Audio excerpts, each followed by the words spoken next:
This is another video demonstrating the failure of the Ascher F64 USB version 3 shifting pedals using DiView to review the actuation of the paddles. Yesterday we had the same issues that we've been having for about a week, trying to diagnose what is the cause of this problem. We were able to get a fairly decent pattern of actuations on DiView for a short period, but then as soon as we started using the wheel again, it started failing intermittently, which has been its history for the last week, which is it works fine for a few minutes, then it stops working, and then you have to shut everything down and try to start it up again, and then it works for a while, and then it quits working. So here's another DiView. This is the day after I had that good result following a bad result. So here's another bad result. This is going to be the upshift number 29. Delay on up, delay on down, delay on down, nothing happened, delay on down, good, nothing, nothing, nothing, nothing. Those would have been 3 missed shifts there in a row. Hold. There was a big delay,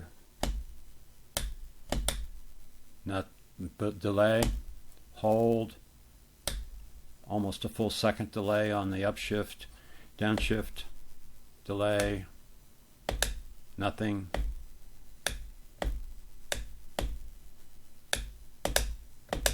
nothing, nothing, nothing, nothing, nothing. Oh, there we go. So this wheel just has some internal problems. It has nothing to do with iRacing or any other other than the switch itself. DiView is showing this clearly. My contacts with Ascher support have been friendly. However, I think they have a program of trying to delay or deny any failures whatsoever, even though it's very clear that there's a failure inside of this wheel someplace on the board, probably the PCB, but perhaps something else unrelated to that, maybe some firmware issues or bugs. But the wheel is unusable as is, and I think it's been unusable for quite some time. Obviously, it has some short-term functionality, but it doesn't last for long. The longest I've been able to use it in any way whatsoever is about 20 minutes, and even then, usually you would have some missed shifts. I was usually blaming that on myself, but looking back on it, it appears that the wheel just has an intermittent problem, which comes and goes and seems to get worse the longer you have it connected and using it.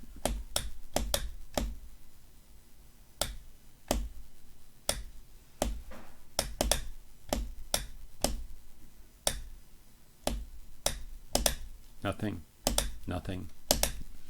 So, it's impossible to drive in a sim racing car with missed shifts like that. You can't even predict, even if you knew that there was a requirement to hold it a little longer than just a quick click like that. It's unpredictable in terms of the delay. Sometimes it's a couple milliseconds, sometimes it's 200 milliseconds, sometimes it's almost a full second, sometimes it doesn't shift at all, like that.